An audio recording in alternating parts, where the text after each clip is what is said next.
Hello everyone. In this Python tutorial session, we are going to see how to create database and table in MySQL Workbench. In my previous video, I have shown you how to install MySQL Server and Workbench. So let's begin. What prerequisite we need for performing this task is installed MySQL Server and Workbench. This we have already seen in my previous video. Those who haven't seen or those who don't know how to install MySQL Server and Workbench, see the videos. Some knowledge of databases and SQL is required. So before going for creating a database in MySQL Server, you need to know about databases and SQL query language, structured query language.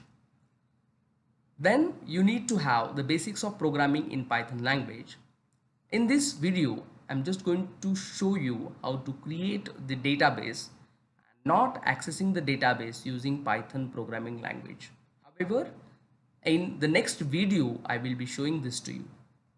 In that case, we need the basic of programming in Python. And that's it. That is what we need to begin with. First, check whether SQL Server is running or not. How to do this? Open Task Manager, go to Services, then check for MySQL service, and then check status if the MySQL service is running or not. If the status is running, then no issues.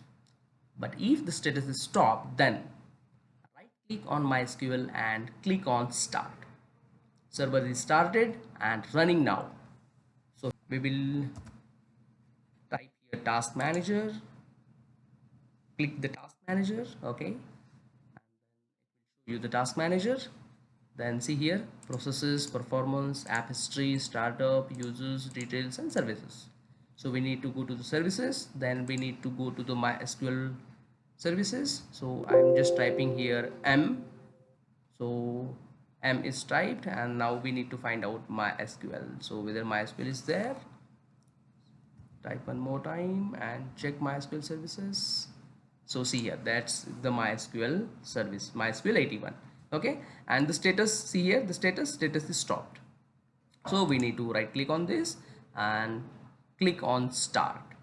Okay, if it is showing running, this kind of status, that is running, then in that case no need to do anything. But here, as it is stopped, we need to right click on this and click on Start.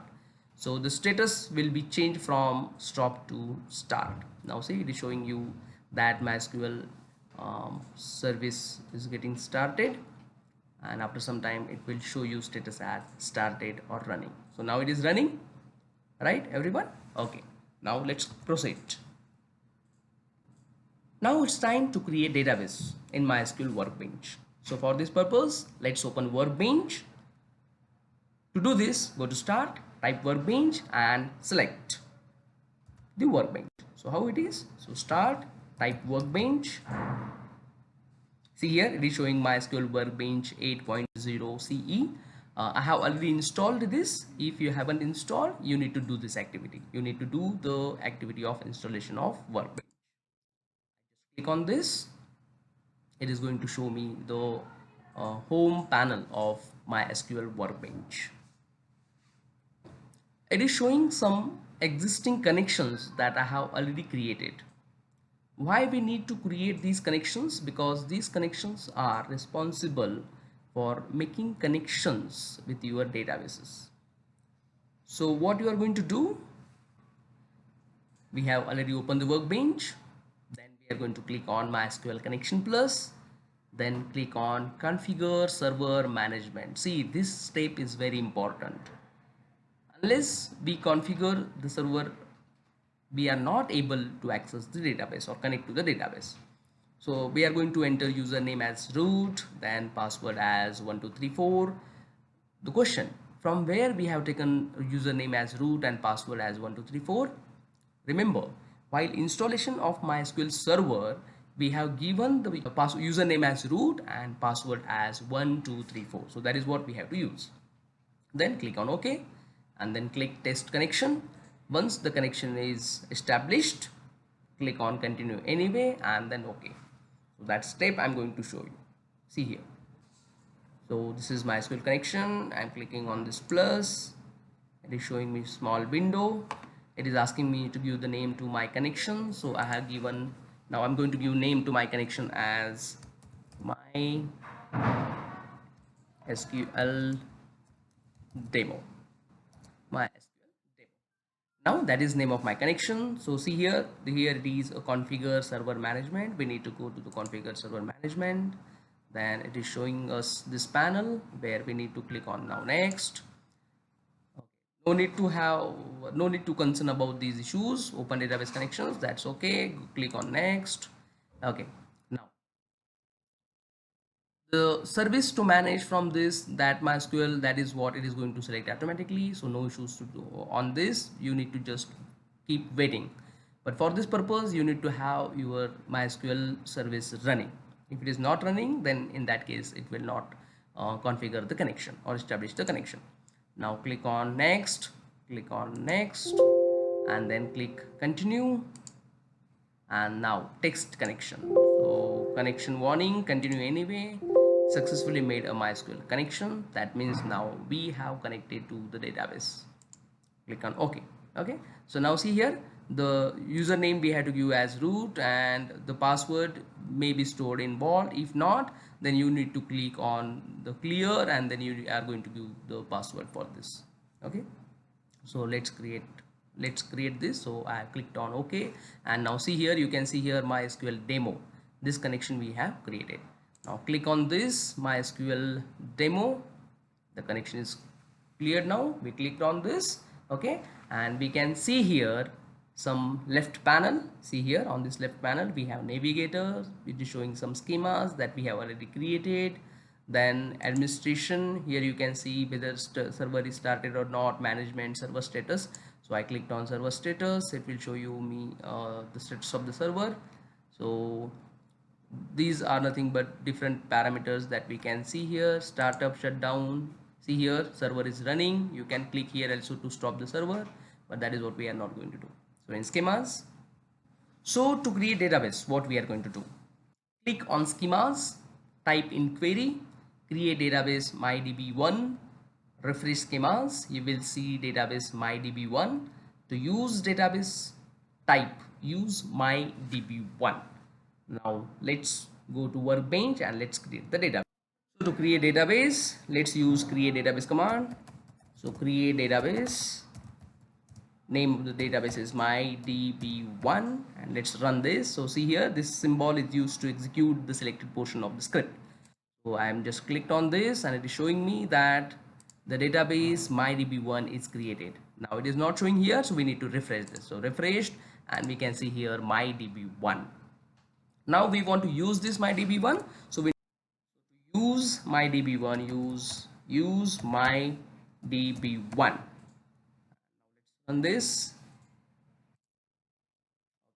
now see, it has highlighted it, it's become bold, and now we are going to use mydb1 database to create table. So how to create a table? Very simple. Type create table command as create table, name of the table db1, id, then data type, name, that is name of the column, then data type, then roll number, name of the column, and data type.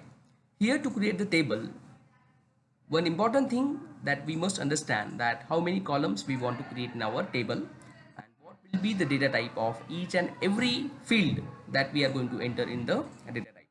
So here I am taking three different fields, that is id, name, and roll number, with data type as id for integer, then varchar for name, and integer for roll number. Okay, so let's create a table in mydb1 database. Create table command. The command is very simple. So let's do this. Create table is a part of the syntax. The name of the table as db1, or let's say table 1, table, table 1. Create table, table 1. Then here mention the name of the column and then its type. Then name of second column as the name, and let's say name 1. Okay, name is data type, so that's why it highlighted it. So name 1, and now its type is varchar. I'm giving as 40 size, and then let's say roll number. So roll number, its type is int. That's it. So now I'm going to create this, run this. So table 1 is created. Okay, so let's refresh this and check whether we have table 1 here. Yes, we have table 1. So in this way, now we have created table in MyDB1 database. Now let's add data to table. So it's very simple. We are going to use insert command for inserting data into the table. So table name is db1, table 1. Okay, and then id, name, roll number. For these columns we have to add these values as 1, j and 101. However, no need to mention column names. We can directly mention the values, and then that values will get copied in that particular fields, in that particular columns. Let's go to Workbench and let's add this data into the table that we have already created. Previously we have already created the table, that is table 1, and you can see here the table 1 along with the columns as id, name 1 and roll number. So let's add data into this. So we are going to use insert command. So insert into, name of the table is table 1, and then values that we want to insert into the table. So 1 for integer id, then name 1. So for name 1, let's say this is the name. Okay, and for roll number, let's say 101. Here we need to understand the data type and the sequence in which we are specifying these values. So 1 will get copied in id, j will get copied in name 1 column, and 101 will get copied in roll number column, as well as the data type of these values will also be compared. So whether id is of type int, name 1 is of type let's say varchar, and roll number, that is 101, is of type integer. So now let's run this, and we have got the answer as it is executed. So we will check now table 1. Okay, and we can see here by clicking on this, see here 1, j and 101. So that is now executed. Now the next task that we want to do is to check whether data is in the table or not. So we need to type what? Select star, that means all details from the table name. db1 is table name. So in our case we have table name as table 1. Command that we are going to use here is select command. So select star from table 1, and let's run this and let's see what output we get.